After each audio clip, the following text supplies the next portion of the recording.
Y ahora, un mensaje de bendición con el pastor Víctor Manuel Buitrago. Y vamos a hablar de la omnisciencia de Dios.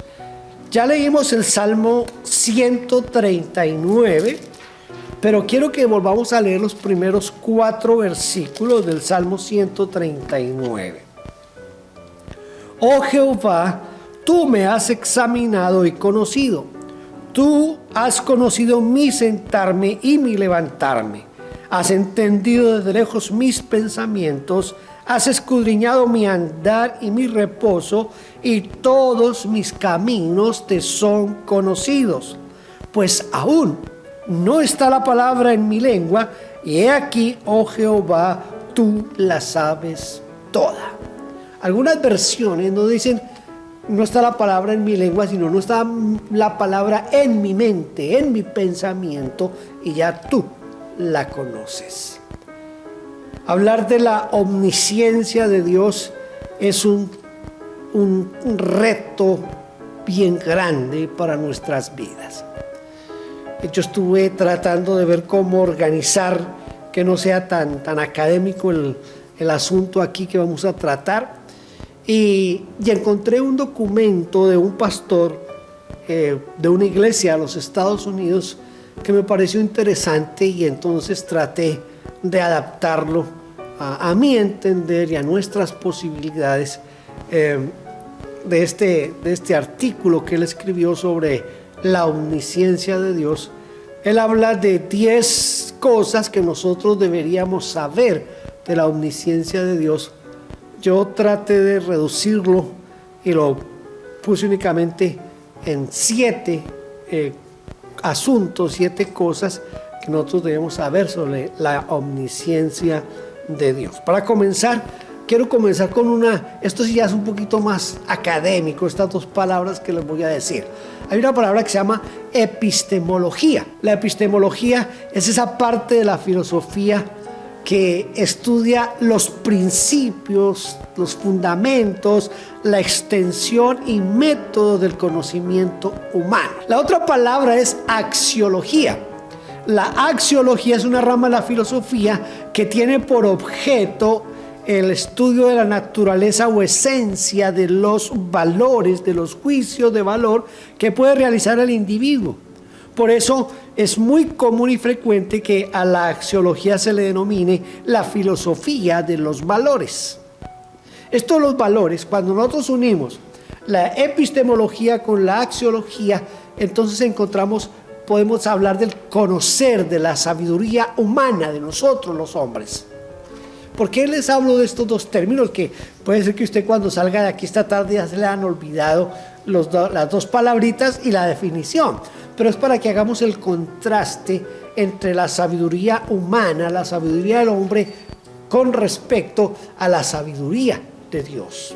A cómo es la sabiduría, el conocimiento que Dios tiene, porque vamos a hablar de la omnisciencia de Dios. En el estudio de los valores, por ejemplo, los valores que nosotros tenemos no son iguales en todas partes. La escala de valores, aunque hablemos todos español, no todos tenemos los mismos valores.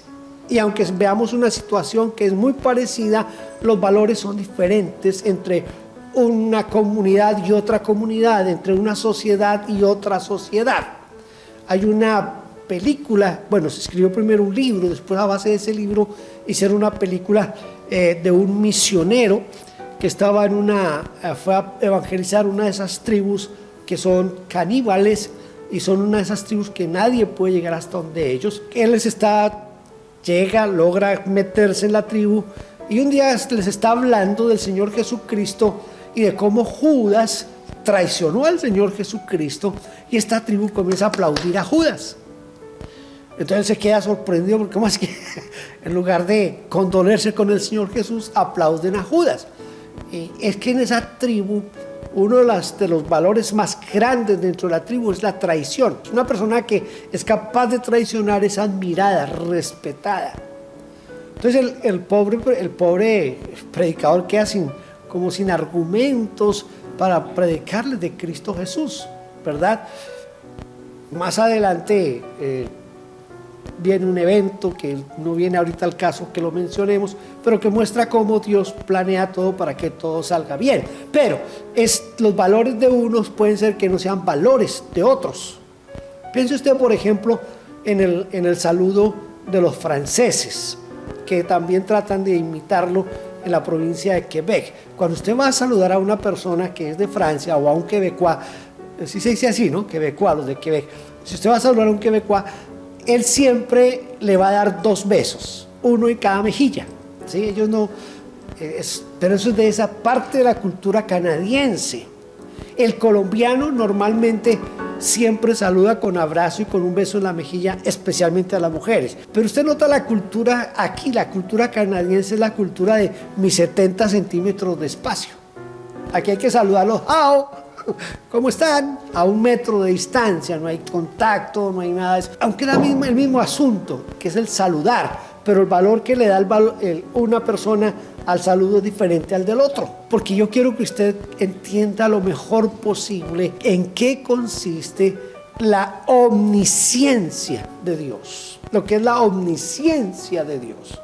Es algo que no tenemos manera de entenderla, de comprenderla. Yo creo que si pudiéramos hablar de porcentajes, sería muy difícil poner un nivel de porcentaje de lo que podemos conocer de la omnisciencia de Dios. David en el Salmo 139 nos dice, es un conocimiento demasiado grande para mí. Yo no lo puedo entender y comprender completamente lo que Dios sabe y conoce de mí. La hermana Lulú nos hacía énfasis cuando terminó la lectura bíblica en cómo nosotros a veces no alcanzamos a percibir que Dios conoce todo de nosotros. Y eso es lo que quiero que usted piense en esta tarde, es en su vida diaria, en su caminar del día a día, del hora tras hora con Dios. Entonces vamos a mirar esas 8 cosas o 7 cosas que nos muestran acerca de la omnisciencia de Dios. El Salmo 147 dice, grande es nuestro Señor y muy poderoso en su entendimiento, y su entendimiento es infinito. Entonces la primera cosa que debemos saber de la omnisciencia de Dios es que el conocimiento de Dios es intuitivo. Lo que quiere decir es que es innato, inmediato. Dios no aprende, Dios simplemente sabe. Él no descubre y tampoco olvida. Nosotros aprendemos por medio de la observación, aprendemos por medio del razonamiento, de la comparación, aprendemos por medio de la inducción, de la deducción. Como hombres aprendemos de acuerdo a eso. Entonces, cuando nosotros estamos en ese proceso de ir conociendo cosas, eso nos va llevando a otras. Es donde entra en acción la epistemología y la axiología. Yo aprendo algo e inmediatamente lo vinculo a mi escala de valores. ¿Qué es un valor? Un valor es el mayor o menor grado de importancia que yo le doy a algo o a alguien. Eso es lo que es un valor. Por eso, lo que es importante para usted no necesariamente es importante para mí, porque tenemos una escala de valores completamente diferentes el uno del otro. En una misma familia puede haber escalas de valores entre los diferentes miembros de la familia. Por ejemplo, le doy una forma de mirar esa escala de valores. Pero nuestros padres se preocupaban porque sus hijos se casaran. Entonces es el valor de los padres.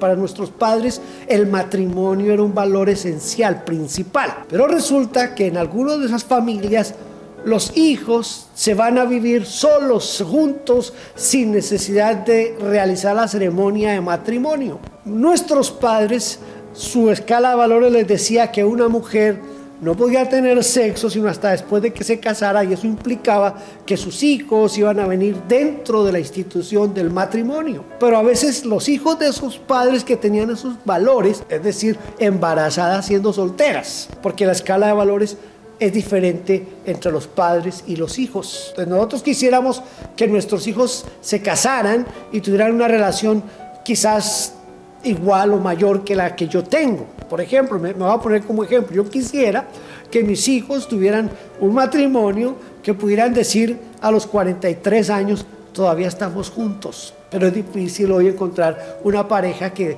dure más de cierto tiempo. En algunos países duran 10 años, en otros, en Hollywood duran únicamente horas de casados, ¿verdad? Porque ni siquiera ahora se puede hablar de horas. Usted va o en Las Vegas es donde más sucede eso. Se casan en una noche de juerga y de trago, se casan y al otro día se están divorciando. Hay escalas diferentes de valores en las sociedades, cada quien le da un valor diferente a la vida. Eso es lo que nos lleva a nosotros al conocimiento, a poner valores a ciertas cosas. Ahí es donde entran acciones aparte de mi conocimiento. El conocimiento de Dios no es así, porque el conocimiento de Dios, Él no lo aprendió de nadie. Él no lo aprende por observación. El conocimiento de Dios es, punto. Es innato, pertenece a Dios, es de Dios. Es diferente a nuestro conocimiento. En segundo lugar, el conocimiento de Dios es simultáneo, no sucesivo. Él ve las cosas a la vez, en su totalidad. Él no las ve por partes. Él no las ve desglosadas en el sentido de... si usted cierra sus ojos por un momento, imagínese que usted nunca jamás en su vida ha visto una guitarra. Y un día va por la calle y se encuentra tirado el mastil, esa parte del palo grueso grande que trae la guitarra, ¿sí? Donde se hacen los acordes y eso. Usted se encontró, pues no encontró la caja de resonancia, sino solo un palito aquel. Y usted encuentra ese palo, pero usted no sabe que es una guitarra. Usted no tiene ni idea de que es una guitarra. Pero usted encontró ese palo y usted dice, ¿esto qué será? ¿Para qué servirá? Entonces, pues, esto debe ser que sirve para clavar puntillas y lo puede usar como martillo. Usted puede decir, este palo puede ser la pata de una mesa o puede ser la pata de una silla. Usted puede imaginarse 1000 cosas referente al mastil de la guitarra que se encontró, pero porque usted no conoce el todo. Si usted supiera de qué es una guitarra y cómo es una guitarra y para qué se usa una guitarra, entonces podría decir, esto es un mástil de una guitarra, alguien la rompió y dejaron solamente esta parte aquí. Pero como usted no sabe eso, entonces no puede tener nada exacto referente a ese palo que se acabó de encontrar, a ese trozo de madera. Dios conoce el todo. Dios no conoce las partes. Dios no va aprendiendo de, esto podría ser. No, esto es esto. El conocimiento de Dios es un conocimiento completo.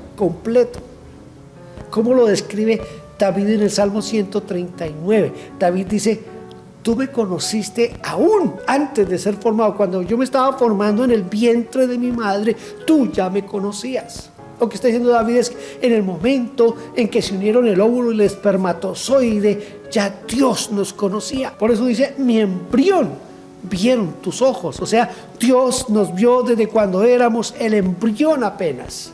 Pero no solamente eso, sino que dice David que hay un libro que Dios escribió sobre mi vida y que cada parte de mi cuerpo se fue formando de acuerdo a ese libro que ya Dios tenía escrito. Así que si usted es bajito, si usted es gordo, si usted es flaco, si usted es de un color de piel, eso ya Dios lo tenía establecido en ese libro, y cuando se comenzó a formar usted en el vientre de su madre, ya venía con eso listo porque Dios lo había preparado de esa manera. Dice que en ese libro estaba escrito cómo íbamos a ser formados, y en ese libro está escrita nuestra vida desde el momento en que fuimos fecundados hasta el momento en que dejemos de existir, y aún más allá de la existencia corporal. Dios lo tiene todo escrito en un libro, así que a Dios no lo sorprende absolutamente nada de lo que usted es o de lo que usted haga. Eso es terrible, eso es tremendo, eso debe llevarnos a nosotros a confiar más en Dios y a estar más dispuestos a darle a Él adoración y alabanza, el saber que Él lo conoce todo de una vez. Usted conoce por partes, usted va uniendo sus datos y usted va conociendo de acuerdo a lo que usted va aprendiendo y teniendo conocimiento de acuerdo a lo que usted está viendo y va aprendiendo. Dios no, Dios ya lo tiene todo, Él tiene el todo, usted tiene partes. Dios lo tiene el todo. ¿A usted no le parece maravilloso que Dios tenga el todo de su vida? Que Dios tenga el todo de su vida. En tercer lugar, el conocimiento de Dios es independiente, no dependiente. Isaías 40, versículos 13 y 14, a ver si, porque se me olvidó escribir ese texto, pero me parece que está hablando de quién puede enseñarle a Dios, quién puede enseñarle al Espíritu de Dios. ¿Qué es lo que quiere decir esto? Que Dios no depende de nada ni de nadie para el conocimiento que Él tiene. Él depende de sí mismo. Es más, el conocimiento es Dios. Dios es conocimiento. No depende de nada externo. No depende ni de nuestras experiencias, ni de cómo evoluciona el mundo, sino que Dios en sí es el conocimiento. Entonces no depende de nada, no es dependiente, Él es independiente. El conocimiento de Dios es infalible, no está sujeto a error. Tengo aquí una nota que quiero leerles de un autor que se llama Ronald Nash. Y él dijo lo siguiente: omnisciencia divina significa que Dios no tiene creencias falsas. No solo son todas las creencias de Dios verdad, sino que el alcance de su conocimiento es total. Él conoce todas las proposiciones verdaderas. Dios siempre está correcto en lo que Él sabe. Por eso el Señor nos dijo a nosotros lo siguiente: si el profeta habla y dice que yo dije, pero lo que él dijo no se cumple, yo no hablé. Porque Dios no tiene un conocimiento errado. Dios no tiene un conocimiento errado. Y por eso en la Biblia usted encuentra en el Antiguo Testamento que los profetas falsos eran apedreados, porque creían atribuirle a Dios lo que Dios no había dicho. Hoy todavía existen esos falsos profetas, y yo diría que hoy más que en cualquier otro tiempo de la iglesia y de la historia de la humanidad, hoy hay más falsos profetas que en cualquier otro tiempo. Hay tan falsos profetas que hay algunos de ellos que hasta escuchan hablar a los billetes, y uno nunca se termina de sorprender. Un predicador, un apóstol, porque supongo que era un apóstol, porque eso lo hacen solo los apóstoles, los apóstoles modernos. ¿Usted sabe lo que es una caneca de 55 galones? Una caneca grande. La llenó de agua y él se metió dentro de la caneca y se enjuagó, se bañó, yo no sé cómo decir, se metió ahí, y según él, apenas él se metió y se bañó entre esa agua, el agua quedó con una unción especial. Y la gente venía, los de la congregación venían y sacaban un vaso de agua y se lo tomaban. Dios tiene un conocimiento que no es falso, que no es errado. Y esos falsos profetas existen porque hay gente que deja que existan. Si no tuvieran seguidores, tendrían que dedicarse a vender tal vez guayabas o yo no sé, café o vender cualquier, pero no tendrían forma de sacar el dinero a través de la fe. El conocimiento de Dios nunca es errado, siempre es veraz. Quinto lugar, el conocimiento de Dios es infinito, no es parcial. Dios conoce exhaustivamente todas las acciones, todos los planes. Dios nos conoce a nosotros de manera exhaustiva. Ningún secreto del corazón humano, ningún pensamiento de la mente, ni sentimiento del alma escapan a su mirada. Tengo aquí un montón de citas bíblicas. Les voy a leer algunas para que veamos esto. En 1 de Crónicas 28:9 se le está dando el consejo a Salomón y se le dice que tiene que aprender a conocer íntimamente al Dios de sus antepasados. Y le dice: adóralo y sírvelo de todo corazón y con una mente dispuesta, pues el Señor ve cada corazón y conoce todo plan y pensamiento. El Señor conoce todo plan y todo pensamiento. En Proverbios 15:3 dice: los ojos del Señor están en todo lugar, vigilando tanto a los malos como a los buenos. En el Salmo 69:5 dice: oh Dios, tú sabes lo necio que soy, de ti no puedo ocultar mis pecados. Isaías 40:27 dice: oh Jacob, ¿cómo puedes decir que el Señor no ve tus dificultades? Oh Israel, ¿cómo puedes decir que Dios no toma en cuenta tus derechos? ¿Acaso nunca han oído, nunca han entendido? El Señor es el Dios eterno, el creador de toda la tierra. Él nunca se debilita ni se cansa. Nadie puede medir la profundidad de su entendimiento. Cuando estaba leyendo este texto bíblico, tuve que pedirle perdón a Dios, porque yo muchas veces le he reclamado a Dios que Dios se ha desentendido de mí. Y quizás a usted le ha pasado. Usted quizás ha orado por esto o aquello y no hay la respuesta, y uno siente que es que como que Dios no está interesado en mí ni en mis asuntos. Pero le dice aquí el Señor a Jacob y a Israel: ¿cómo puedes decir que el Señor no ve tus dificultades? Si dijéramos eso, sería limitar la omnisciencia, la omnipresencia, una cantidad de cosas del poder de Dios. En Ezequiel 11:5 dice: entonces vino sobre mí el Espíritu del Señor y me ordenó que dijera: esto dice el Señor a los habitantes de Israel: yo sé lo que ustedes hablan, porque conozco cada pensamiento que les viene a la mente. Hay un pasaje aquí del Señor Jesucristo que se me hizo, bueno, lo leí, pero donde dice que el Señor Jesús vio los corazones de ellos y Jesús entendía los pensamientos de ellos. Entender los pensamientos de otro es cosa seria. Son los pensamientos, las intenciones. El corazón humano es lo más engañoso que hay y extremadamente perverso. ¿Quién realmente sabe qué tan malo es? Pero yo, el Señor, investigo todos los corazones y examino las intenciones secretas. ¿Qué es una intención secreta? Es algo que no conozco sino yo. Yo puedo decirles a ustedes cantidades de cosas, pero solamente Dios conoce lo que hay allá adentro. ¿Qué es lo que me mueve a mí a hacer o a decir lo que yo hago o digo? Nadie más lo conoce, solo Dios. ¿Sabe qué es una de las cosas que más me aterra a mí del tribunal de Cristo? Pablo dice: porque todos compareceremos ante el tribunal de Cristo. Nadie va a escapar del tribunal de Cristo. Todos tenemos que comparecer ante el tribunal de Cristo.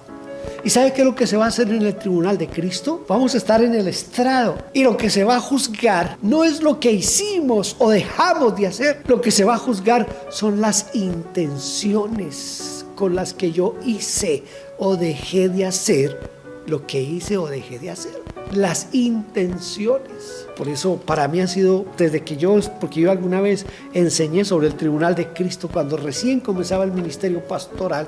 Desde ese momento yo entendí que si algo tengo que cuidar en mí son mis intenciones. Mis intenciones. Nadie las sabe, nadie las conoce, solamente Dios. Y a veces yo, porque a veces ni siquiera eso. Primero Reyes 8:39 dice: oye entonces desde el cielo donde vives y perdona. Haz con tu pueblo según merecen sus acciones, porque solo tú conoces el corazón de cada ser humano. Mateo 6:8 dice: no seas como ellos. Esta es la oración cuando el Señor nos está enseñando a orar, ¿no? No seas como ellos, porque tu Padre sabe exactamente lo que necesitas, incluso antes de que se lo pidas. En Hechos 1:24 dice que ellos oraron y dijeron: Señor, tú conoces cada corazón, muéstranos cuál de estos hombres es el elegido para reemplazar a Judas. Hebreos 4:13 dice: no hay nada en toda la creación que esté oculto a Dios. Todo está desnudo y expuesto ante sus ojos. Dios tiene conocimiento exhaustivo, previo de todas las cosas, antes de que sucedan, antes de que pasen. Por eso cuando usted llega a Dios en oración, usted debe llegar sabiendo, primero, que Dios sabe lo que usted necesita. Segundo, que Dios sabe si a usted le conviene o no le conviene. Y sabiendo que Dios va a darle a usted lo mejor para usted. No lo que usted quiere, sino lo que es mejor para usted. Y voy a terminar con la verdad de la omnisciencia de Dios, en el sentido de que el conocer la omnisciencia de Dios debe afectar nuestra adoración, nuestra alabanza, nuestra entrega a Dios. ¿Por qué razón? Memorícese esto esta tarde. Si usted no se memoriza más nada, y si dentro de 8 días yo le pregunto y usted únicamente me puede decir estas 3 cosas que le voy a decir, para mí será más que suficiente.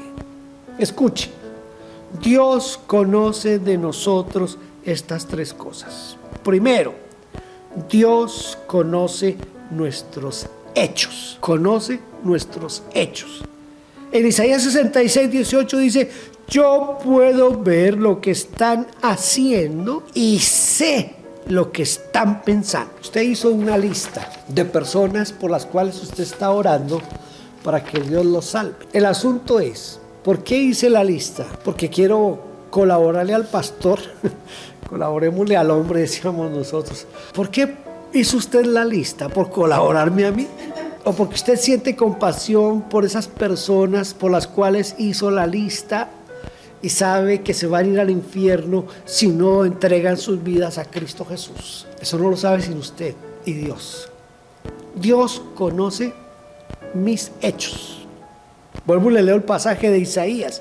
Yo puedo ver lo que están haciendo y sé lo que están pensando. Tremendo eso. Segundo, Dios conoce mis pensamientos. Salmo 94:11 dice: el Señor conoce los pensamientos de la gente, sabe que no valen nada. Y aquí está el que les estaba tratando de mencionar ahorita. Mateo 9:4 dice: Jesús sabía lo que ellos estaban pensando, así que les preguntó: ¿por qué tienen pensamientos tan malvados en el corazón? Pero Jesús no confiaba en ellos porque conocía todo acerca de las personas. No hace falta que alguien le diga a Jesús o a Dios acerca de la naturaleza de los hombres. Dios conoce nuestros pensamientos. Dios sabe lo que se está pensando en este momento. Dios lo sabe, Dios lo conoce. Y tercero, Dios conoce nuestros motivos. Adóralo y sírvelo de todo corazón y con una mente dispuesta, pues el Señor ve cada corazón y conoce todo plan y pensamiento. Con toda seguridad, Dios lo habría sabido porque conoce los secretos del corazón, dice el Salmo 44:21. Cuando habla de los secretos de cada corazón, son los motivos. Yo he hablado en muchas ocasiones acerca del reino de los motivos. ¿Qué es lo que me mueve? Quizás eso fue lo que me cautivó a mí. Recién leí por primera vez el soneto de Santa Teresita de Jesús de No me mueve. A mí me movió porque la visión, si fue ella quien lo escribió, porque algunos dicen que no fue Santa Teresita, sino que fue otra persona. Dios conoce mis hechos, mis pensamientos, mis motivos.